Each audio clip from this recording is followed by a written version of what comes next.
नमस्कार, good morning. सुबह के 8 बज रहे हैं और वक्त हो गया है देश के दिल मध्य प्रदेश के special bulletin good morning Madhya Pradesh का। तो आज मध्य प्रदेश में क्या है खास, पूरा अपडेट आपको इस एक बुलेटिन में बताएंगे। बड़ी सियासी हलचल का भी अपडेट देंगे। शुरुआत करते हैं सुर्खियों से।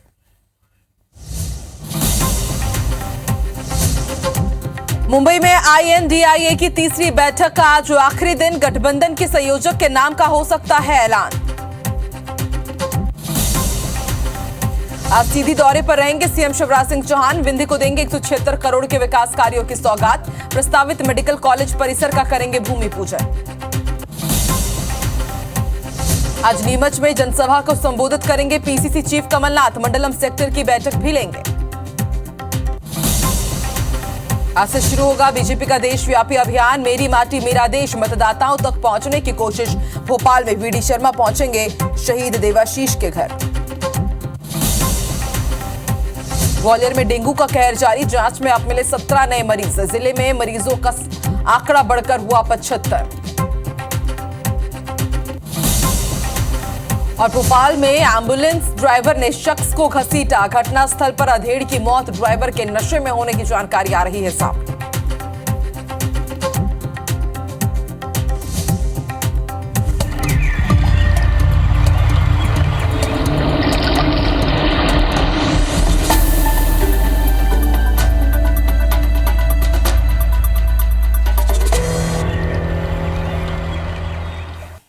गुड मॉर्निंग मध्य प्रदेश की शुरुआत बड़ी सियासी हलचल के साथ। दूसरी सूची पर बीजेपी का मंथन जारी है। बड़ी खबर आपको बता दें, प्रत्याशियों की दूसरी लिस्ट पर आज बैठक हो रही है। चुनावी तैयारियों को लेकर बीजेपी मंथन करेगी और आज शाम बीजेपी प्रदेश मुख्यालय में बड़ी बैठक होनी है, जिसमें प्रदेश अध्यक्ष VD शर्मा, मंत्री भूपेंद्र यादव शामिल होंगे। केंद्रीय मंत्री ज्योतिरादित्य सिंधिया भी इस बैठक में शामिल होंगे। आपको बता दें 66 सीटों पर जल्द ही दूसरी लिस्ट जारी हो सकती है। बीजेपी की जन आशीर्वाद यात्रा को लेकर भी आज जो बैठक होनी है उसमें चर्चा होगी। दूसरी लिस्ट पर बीजेपी का मंथन जारी है और IB74 के पास संभावित प्रत्याशियों की लिस्ट पहले ही आ चुकी है। हमने पूरा अपडेट आप तक पहुंचाया है कि इस बार महाकौशल, विंध्य, मालवा, निमाड़ या फिर ग्वालियर चंबल संभाग से किसे मौका मिल सकता है। कुछ सीटों पर नाम माना जा रहा है कि तय है, एक ही पैनल का नाम है, तो वहीं कुछ सीटों में 2 से 3 नामों का पैनल तय हुआ है, जिनमें अंतिम मुहर जो चुनाव समिति है वो लगाएगी और उसके बाद माना जा रहा है 1 या 2 दिन में मध्य प्रदेश में प्रत्याशियों की दूसरी लिस्ट भी जारी हो सकती है। और उसके साथ बीजेपी की जन आशीर्वाद यात्रा, जिसका आगाज 3 सितंबर से होने वाला है, आज उसकी क्या रणनीति रहेगी वो भी बैठक में मंथन किया जाएगा। और ज्यादा जानकारी के लिए सीधे रुख कर लेते हैं भोपाल का। हमारी सहयोगी हरप्रीत इस वक्त लाइव जुड़ चुकी है। हरप्रीत, आज बीजेपी की बड़ी बैठक होने जा रही है और केंद्रीय गृह मंत्री अमित शाह भी बहुत जल्द भोपाल के दौरे पर रहेंगे। क्या माना जाए, जब अमित शाह पहुंचेंगे तो क्या दूसरी लिस्ट भी वो लेकर आएंगे? और जन आशीर्वाद से भी जुड़ी हुई आज कई बातें जो विस्तार से उनके ऊपर चर्चा होगी आज की इस बैठक में, और क्या एजेंडा रहेगा और कब तक नामों का ऐलान होगा?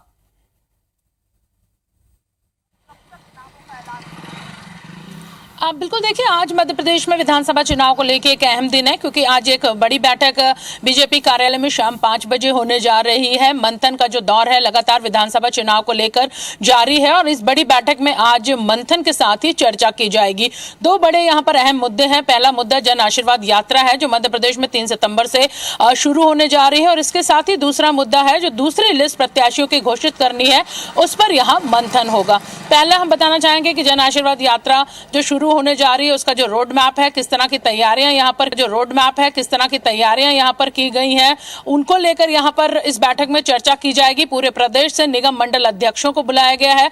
यह पहली बार है जब निगम मंडल अध्यक्ष कोर ग्रुप की इस बैठक में शामिल होंगे। उन्हें रोड मैप यहाँ पर सौंपा जाएगा, किस तरह से आगे क्या रणनीति चुनाव और यात्रा को लेकर है वो उनसे यहाँ पर पूछी और उन्हें बताई जाएगी। तमाम दिशा निर्देश यहाँ पर दिए जाएंगे। दूसरी जो अहम बैठक है वो बैठक अगले जो प्रत्याशी हैं उस लिस्ट को लेकर है। जैसा कि बीजेपी ने अपने 39 जो प्रत्याशी हैं जो जिनकी लिस्ट घोषित की है, वो तमाम वो सीटें हैं जो पिछली बार चुनाव में बीजेपी मध्य प्रदेश में हार गई थी। उम्मीद की जा रही है कि अगली जो लिस्ट आनी है, जो अगले कुछ दिनों में जारी होगी, वो लिस्ट भी ऐसे ही प्रत्याशियों की होगी जहां पर बीजेपी कमजोर है या जहां पर पिछले विधानसभा चुनाव में हार का सामना करना पड़ेगा। 21 सदस्यीय चुनाव प्रबंधन समिति के सभी सदस्यों को इस बैठक में शामिल होने के लिए निर्देश दिए गए हैं। सभी का यहाँ पर बैठक में अनिवार्य रूप से मौजूद रहना जरूरी होगा। घोषणा पत्र को लेकर समिति के जो तमाम अभी तक के फैसले हैं, निर्देश में किस तरह से काम किए गए, उन पर चर्चा होगी। इसके साथ ही यहाँ पर एक महत्वपूर्ण चर्चा जो इस बैठक में है कि जो 39 सीटों के प्रत्याशी घोषित किए गए हैं, उनकी जिम्मेदारी यहाँ पे जो दिग्गज नेता हैं उन्हें 5-5 सीटों पर सौंपी गई है कि सीट घोषित होने के बाद, नाम प्रत्याशियों के घोषित होने के बाद वो इन सीटों पर जाएं और वहां का जो रिपोर्ट कार्ड है वो सामने रखें। आज इस बैठक में उसी रिपोर्ट कार्ड को, इन 5-5 सीटों की जो जिम्मेदारी बड़े दिग्गजों को सौंपी गई थी, वो यहाँ पर रखेंगे। इसके साथ ही रथ यात्रा को लेकर, विधानसभा सम्मेलन को लेकर, विधानसभा चुनाव को लेकर, जन आशीर्वाद यात्रा को लेकर अब तक क्या तैयारियां हैं, इस पर भी बैठक में चर्चा की जाएगी। ज्योतिरादित्य सिंधिया शाम 5 बजे इस बैठक में शामिल होंगे। मुख्यमंत्री शिवराज सिंह चौहान देर शाम शामिल होंगे। केंद्रीय मंत्री नरेंद्र सिंह तोमर, इसके साथ ही जो तमाम दिग्गज हैं, भूपेंद्र यादव, अश्विनी वैष्णव, ये सभी इस बैठक में मौजूद रहेंगे। तो कुल मिलाकर मंथन का जो दौर है, एक अहम बैठक का आज मध्य प्रदेश की राजधानी भोपाल बीजेपी कार्यालय में जारी रहेगा। जी, आपसे ये भी समझना चाहेंगे हरप्रीत, जो आज बैठक होने वाली है, IBC 24 के पास जो एक्सक्लूसिव दूसरी लिस्ट आई है संभावित प्रत्याशियों की, उसमें कुछ ऐसे भी नाम है, कुछ ऐसे क्षेत्रों में 2 से 3 नामों का जो पैनल तय हुआ है। तो क्या माना जाए जो एक नाम सामने आएगा आज की, क्या बैठक में उस नाम पर भी मुहर लग सकती है?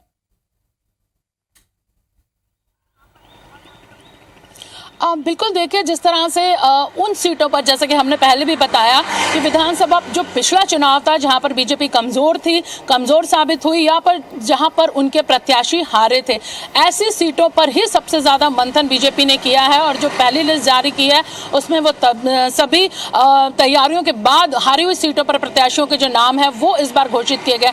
अगली अगर लिस्ट की बात यहाँ पर की जाए तो कई ऐसे विधानसभा सीटें हैं जहां पर 2 से 3 प्रत्याशियों के नाम संभावित बताए जा रहे हैं। फिलहाल आज इस बैठक में उन प्रत्याशियों के नामों को लेकर भी चर्चा होगी और तय माना जा रहा है कि जहां सीटों पर 2 से 3 नामों पर संभावित बताए जा रहे हैं, उनमें से किसी एक पर मोहर लग सकती है और उसके बाद फाइनल लिस्ट तैयार होगी और उन नामों की यहां पर फिलहाल घोषणा की जाएगी। ठीक है हरप्रीत, आप नजर बना के रखिएगा। आज शाम को बेहद बड़ी बैठक बीजेपी की, और हो सकता है कि अब कभी भी जो दूसरी लिस्ट है प्रत्याशियों की वो सामने हो जाए। आप नजर बना के रखिएगा। फिलहाल शुक्रिया पूरी जानकारी के लिए। तो इस बैठक पर लगातार हमारी नजर बनी हुई है। आगे बढ़ते हैं, सीएम शिवराज सिंह चौहान के दौरों के बारे में आपको जानकारी दे दे। आज मिशन में विंध्य पर रहेंगे सीएम शिवराज सिंह चौहान। विंध्य और सीधी के दौरे पर रहेंगे। 176 करोड़ से अधिक विकास कार्यों की सौगात आज मिलेगी। मेडिकल कॉलेज परिसर निर्माण का भी भूमि पूजन करेंगे सीएम शिवराज सिंह चौहान। तो आज का दिन विंध्यवासियों के लिए बेहद खास। सीएम शिवराज सिंह चौहान सीधी के दौरे पर रहेंगे। 176 करोड़ से ज्यादा के विकास कार्यों की सौगात भी मिलेगी।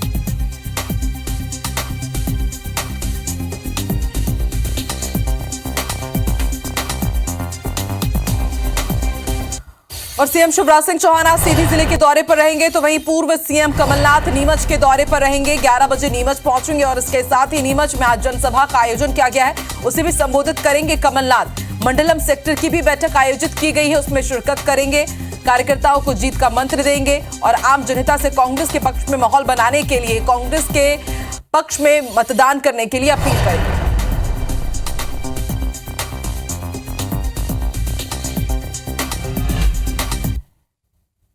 और अब एक अच्छी खबर मध्य प्रदेश के पेंशनर्स से जुड़ी हुई। पेंशनर्स को बड़ी सौगात मिली है। 5.5 लाख पेंशनर्स को बड़ी राहत देते हुए प्रदेश सरकार ने पेंशनर्स की महंगाई राहत में बढ़ोतरी की है। वहीं रिटायर्ड कर्मचारियों को 4% महंगाई राहत बढ़ाने के आदेश जारी कर दिए गए हैं। 38 से अब महंगाई भत्ता इनका बढ़कर के 42% हो गया है।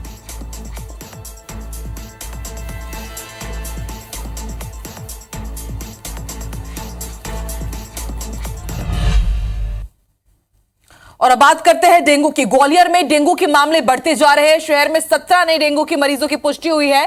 डेंगू के कुल 66 सैंपल भेजे गए थे जांच के, उनमें से 17 मरीजों में डेंगू की पुष्टि हुई है। 10 साल के बच्चे सहित 17 मरीजों में पुष्टि हुई है और अब डेंगू मरीजों की संख्या बढ़कर 75 जा पहुंची है। और न सिर्फ डेंगू के मरीज ग्वालियर में बढ़ रहे हैं, बल्कि कहा यह भी जा रहा है कि स्वास्थ्य विभाग की तरफ से, नगर निगम के तरफ से जो व्यवस्थाएं की गई हैं वो पूरी तरह से नाकाफी है। डेंगू के मरीज मिल रहे हैं, लेकिन उसके बाद भी ना ही फॉगिंग हो रही है, ना ही एंटी लार्वा स्प्रे का छिड़काव किया जा रहा है।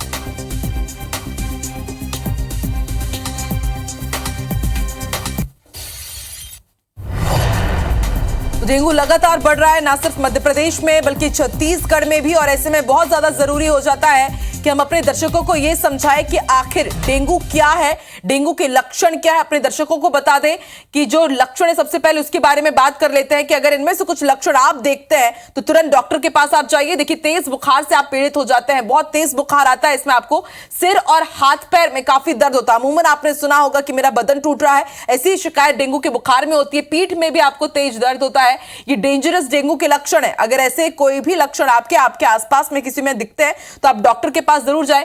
मांसपेशियों में और जोड़ों में सबसे ज्यादा दर्द होता है, ये सबसे प्रमुख लक्षण है डेंगू का। आंखों के पीछे भी दर्द की शिकायत रहती है। वो तमाम लक्षण है जो डेंगू से जुड़े हुए। भूख नहीं लगती है, प्यास नहीं लगती है, ये तमाम सिम्टम्स हैं डेंगू के, इनसे आपको बच करके रहना है। उल्टी दस्त, मतली, आपका जी मचलता है, वॉमिटिंग जैसा फील होता है तो शायद आप डेंगू से पीड़ित हो।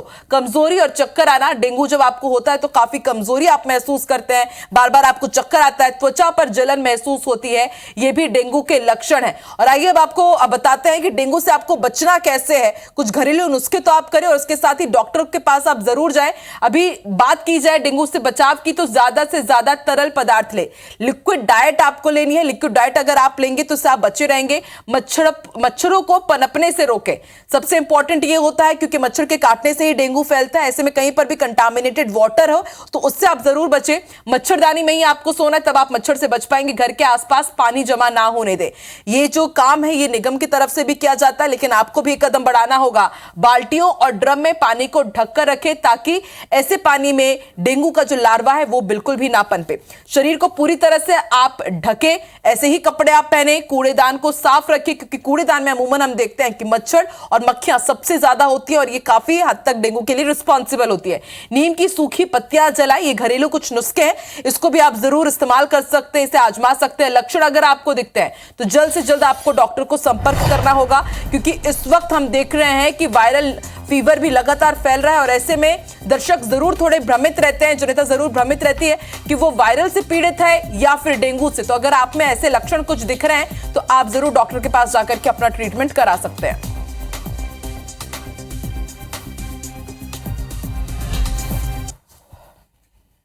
चलिए आगे बढ़ते हैं। मुरैना में बदमाश बेखौफ चल रहे हैं। मेला महोत्सव में बदमाशों ने ताबड़तोड़ फायरिंग की है। एक युवक के साथ मारपीट भी की गई है। फायरिंग के बाद आरोपी मौके से फरार है। पुलिस तलाश में जुटी हुई है। सीसीटीवी फुटेज को पुलिस खंगाल रही है। केलारस थाना क्षेत्र के मेले की घटना है। तस्वीरें आपके टीवी स्क्रीन पर। इसी मेला महोत्सव में जो कि बड़ी बेहद यहाँ का मशहूर मेला है, यहाँ पर बदमाश पहुंचते हैं। फायरिंग की गई, मारपीट भी की गई है एक युवक के साथ। फिलहाल पुलिस आरोपियों की तलाश में जुटी हुई है। आरोपी मौके से फरार है। तस्वीरें आपके टीवी स्क्रीन पर। अफरा तफरी का माहौल मच गया जब यहां पर मेला महोत्सव में ताबड़तोड़ फायरिंग की गई। अभी तक लेकिन जो आरोपी है फरार चल रहे हैं और ये पहली वारदात नहीं है। मुरैना में कई दिनों से इसी तरह फायरिंग की कई खबरें सामने आ चुकी है। मेला महोत्सव में बदमाशों ने एक बार फिर फायरिंग की है।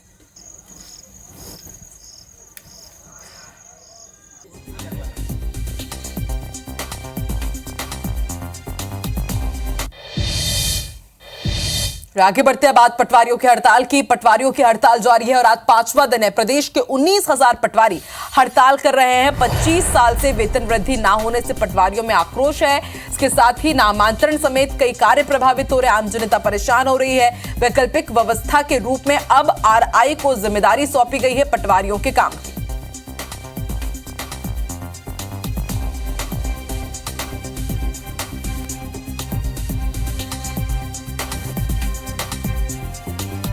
करते हैं ग्वालियर का B20 इंटरनेशनल एरोस्पेस कॉन्फ्रेंस आज है। कॉन्फ्रेंस में G20 देशों के प्रतिनिधि शामिल होंगे। 35 से ज्यादा उद्योगपति भी शिरकत करेंगे। केंद्रीय मंत्री ज्योतिरादित्य सिंधिया इसकी शुरुआत करेंगे।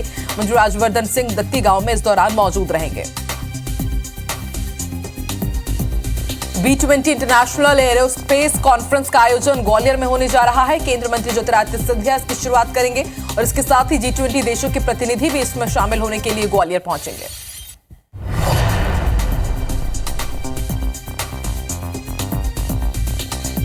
कई डेलीगेट्स आएंगे। आपको बता दें G20 ग्रुप की बैठक देश के अलग अलग हिस्सों में हो रही है और अलग अलग कार्यक्रमों में G20 देशों के प्रतिनिधि शिरकत कर रहे हैं। और आज इसी कड़ी में ग्वालियर में बड़ा आयोजन, B20 एरोस्पेस कॉन्फ्रेंस का आयोजन ग्वालियर में होगा। केंद्रीय मंत्री ज्योतिरादित्य सिंधिया जो कि ग्वालियर के दौरे पर रहेंगे, भोपाल में आज जो बीजेपी की बड़ी बैठक है उसमें तो शिरकत करेंगे ही, साथ ही इस कॉन्फ्रेंस का भी आज वो आगाज करेंगे। और राजवर्धन सिंह दत्तीगांव जो कि कैबिनेट मिनिस्टर हैं वो भी इसमें शामिल होंगे।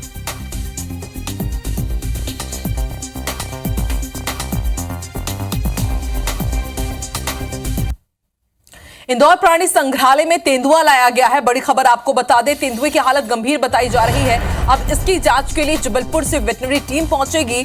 जबलपुर की टीम सैंपल लेने आएगी। बीमारी का सही पता चलने पर इलाज शुरू होगा।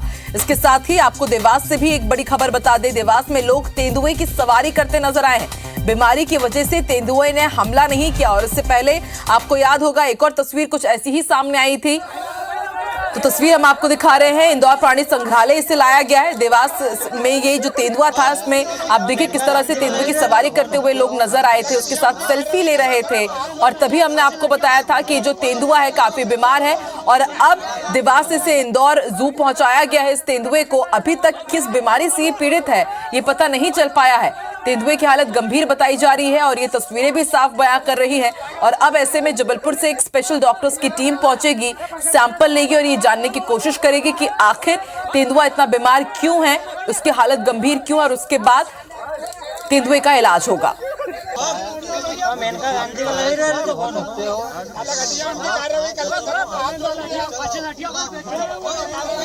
तो पहली तस्वीर हम आपको देवास की दिखा रहे हैं। आपने ये तस्वीरें देखी थी जो काफी वीडियो भी वायरल हुआ था। यहाँ पर लोग तेंदुए की सवारी करते नजर आए थे, उसके साथ सेल्फी ले रहे थे, काफी तंग कर रहे थे। और इन तस्वीरों को देखकर ये कह पाना मुश्किल हो गया था कि आखिर जानवर कौन है, इंसान या फिर तेंदुआ। आप देखिए किस तरह से परेशान यहाँ पर नजर आ रहा है। ठीक हालत में होता तेंदुआ तो इनकी खैर नहीं होती, ये काफी इनके लिए खतरनाक भी साबित हो सकता था। दूसरी तस्वीर हम आपको दिखा रहे हैं, इसी तेंदुए को अब इंदौर जू शिफ्ट किया गया है। यहाँ पर इसकी हालत गंभीर बनी हुई है। अब इसकी इलाज के लिए आपको बता दें जबलपुर से एक टीम पहुंचेगी। इंदौर जू हमारी सहयोगी निहारिका शर्मा भी पहुंची, उसने जायजा लिया है तेंदुआ कैसा है, वहां पर तैयारियां कैसी है, किस तरह से उसकी देखरेख की जा रही है। IBC 24 संवाददाता निहारिका शर्मा बता रही हैं।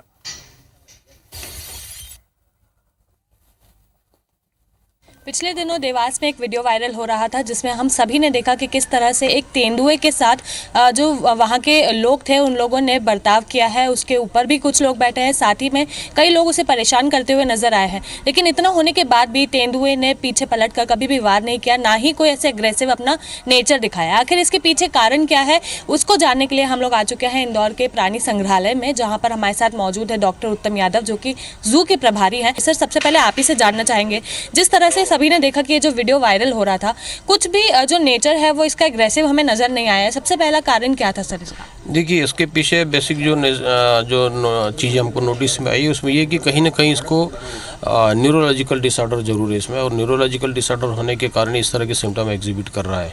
अब न्यूरोलॉजिकल डिसऑर्डर दो कारणों में भी हो सकता है, जो सामान्यतः देखने को मिलता है, जो इजी अप्रोचेबल जो रहता है एनिमल्स के लिए, वो जिसमें एक तो या तो कैनाइन डिस्टेम्पर, क्योंकि जहाँ इसकी लोकेशन थी वो कहीं ना कहीं रेसिडेंशियल एरिया के आसपास थी, तो कहीं ना कहीं एक ऐसा एनिमल जिसको इसने फीड किया हो या खाया हो जो कैनाइन डिस्टेम्पर से पीड़ित हो, किसी मरे हुए डॉग को खा लिया हो या कोई कैनाइन डिस्टेम्पर से पीड़ित डॉग को खा लिया हो, या फिर कोई ऐसा डॉग या कोई ऐसा एनिमल जो रेबीज से पीड़ित हो, उसका भी इन्फेक्शन इसमें आ सकता है। तो कोई ये कारण वो भी हो सकता है कि रेबीज का डम फॉर्म हो सकता है इसमें। ये दो कारण अभी फिलहाल प्राइमरी तौर पर हमको नोटिस में आ रहे हैं। इस तरह से सर ने बताया न्यूरोलॉजिकल डिसऑर्डर जो है वो उसको है, और उसके चलते जबलपुर से टीम जो है वो भी इंदौर पहुंचने वाली है। अब वो आएगी, काफ़ी सारे टेस्ट जो है वो होंगे, ओरल टेस्ट के साथ ब्लड टेस्ट भी किए जाने हैं। तो जिस तरह से टेस्ट होंगे उसके बाद जो रिपोर्ट सामने आएगी उसके बाद ही आगे के जो निर्णय है वो लिए जा सकेंगे, आगे का जो इलाज है वो किया जा सकेगा। कैमरा पर्सन अखिलेश जायसवाल के साथ मैं निहारिका शर्मा, IBC 24 इंदौर।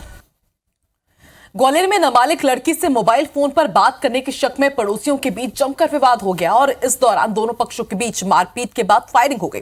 बंदूक से निकली गोली गाय को जा लगी। गोलीबारी में शामिल एक आरोपी जेल में बंद डकैत गुड्डा गुर्जर का साथी बताया जा रहा है। पुलिस ने दोनों ही पक्षों के खिलाफ मामला दर्ज कर लिया है। 4 लोगों की गिरफ्तारी हुई है।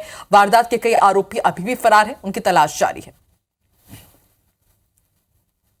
एक ने बताया कि एक बच्ची को दूसरा आदमी मोबाइल में बात कर रहा था, इस पर से एक पक्ष ने उसका आपत्ति उठाई, जिसमें इनकी लड़ाई चालू हो गई और उसमें मारापीटी हो गई। इसमें प्रकरण पंजीबद्ध किया, 3 आरोपियों को उसमें पकड़ा गया।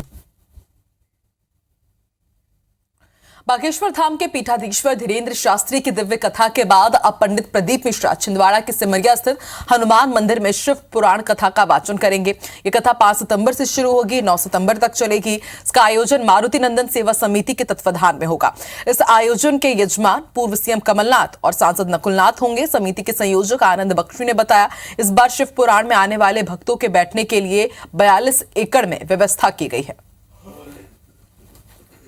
मारुति नंदन सेवा समिति और हमारे यजमान माननीय कमलनाथ जी, नकुलनाथ जी सभी धर्म प्रेमियों को इस दिव्य शिव महापुराण कथा में आमंत्रित करते हैं। प्रतिदिन 5, 6, 7, 8 सितंबर को कथा दोपहर 1 बजे से 4 बजे तक होगी और 9 तारीख को कथा की पूर्णता विराम के दिन कथा प्रातः 9 बजे से दोपहर 12 बजे तक होगी।